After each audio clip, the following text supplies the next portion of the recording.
রসুন, কাঁচা লঙ্কা, জিরে, বাদাম, দারচিনি আমি রোস্ট করে দিলাম। থেঁচা মশলায় ডিমের কারি।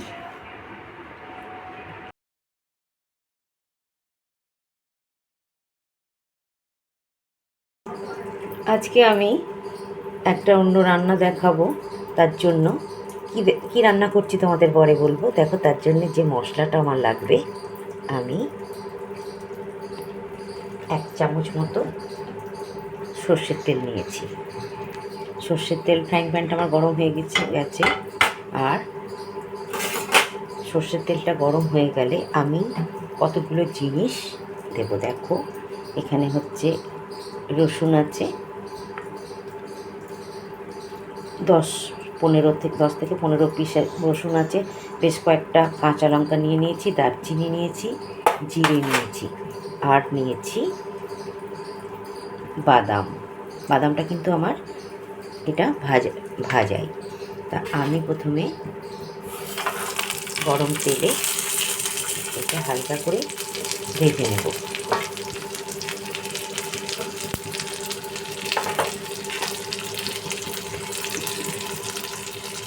তো আমি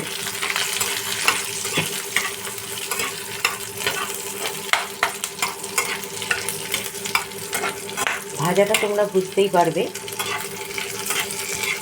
গন্ধ বেরোলেই জিরেটা তেলে রোস্ট হয়ে যাচ্ছে।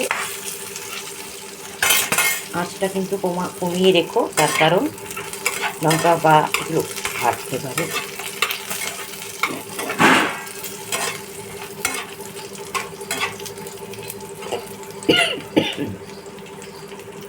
এবার আমি বাদামগুলো দিয়ে দিলাম। 2-1 মিনিট আমি দেখো ভেজে নিচ্ছি।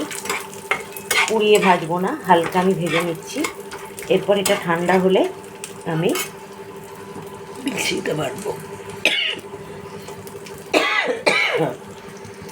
আর ভাজা হয়ে গেছে। অল্প তেল, আমি এটা কিন্তু তেল ছাড়া আমি রোস্ট করে নিচ্ছি। আমি ওই মশলাটার সাথে একসাথে মিক্সিতে আমি মশলাটা বানিয়ে নেব। আরেকটা কথা বলিনি, এই মশলাটাতে কিন্তু আমি যে বানাবো এটাতে কিন্তু আমি কোনো জল দেব না, জল ছাড়াই, কেননা তেলে ভাজা আছে আর এইটা ড্রাই রোস্ট হচ্ছে। আর গরম অবস্থায় কিন্তু মিক্সিতে দেবে না, ঠান্ডা হলে আমি তারপর বেটে নেব। আমি যে মশলাগুলো রোস্ট করে রেখেছিলাম আমি মিক্সিতে বেটে নেব। আর এদিকে দেখো, আমি কটা ডিম আমি সেদ্ধ করে রেখেছি আজকে তোমাদের জন্য একটা সুন্দর ডিমের রেসিপি। আমি ওই মশলাটার সাথে কিছু ধনেপাতাও একসাথে বেটে নিচ্ছি।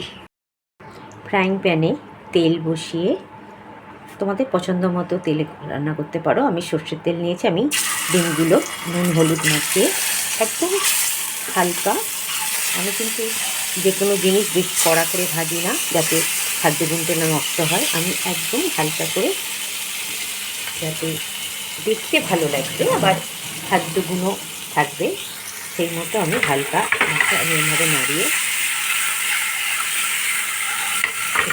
একটু হালকা ভেজে নিচ্ছি।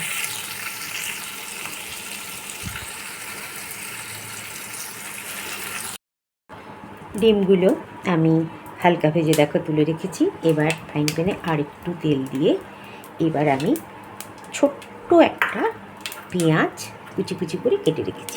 দেখো, আমি পেঁয়াজটা দিয়ে দিলাম।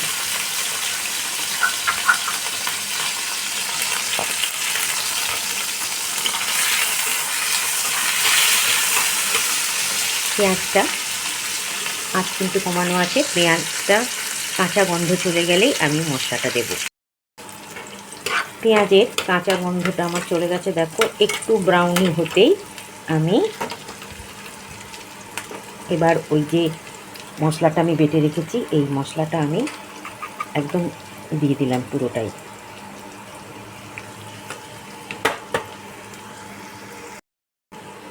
আমি ওই মশলাটা পুরো দিয়ে দিয়েছি। আঁচটা কিন্তু আমার মিডিয়াম আছে। আর আমি এবার দিলাম নুন, দিলাম নুনটা তোমরা দেখে দেবে, আর সাথে হলুদ দিয়ে এবার সুন্দর করে আমি মশলাটা কিন্তু আঁচ কমানো অবস্থাতেই আমি মশলাটা দেখো ভেজে নিচ্ছি। আর বেশি জল দেব না, ওই মিক্সির ধোয়া অল্প একটু ফোটার মতো আমি জলটা দেব, কেন এই মশলাটা যেহেতু আমি আগে তেলে ভেজে নিয়েছি, তাই বেশি কষালে ওই সুন্দর গন্ধটা কিন্তু চলে যাবে। আর বেশি কষালে ওই ধনে পাতারও গন্ধটা চলে যাবে। দেখো আমি কম আঁচে 1.5 থেকে 2 মিনিট আমি কষিয়ে নিচ্ছি। এবার আমি ঠিক ফোটার মতো আরেকটু আমি জল দেবো, আমি মিক্সিটা দেবো।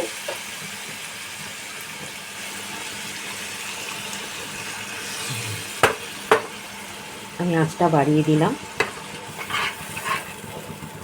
আঁচটা বাড়িয়ে দিয়ে আমি ডিমগুলো দিয়ে দিলাম।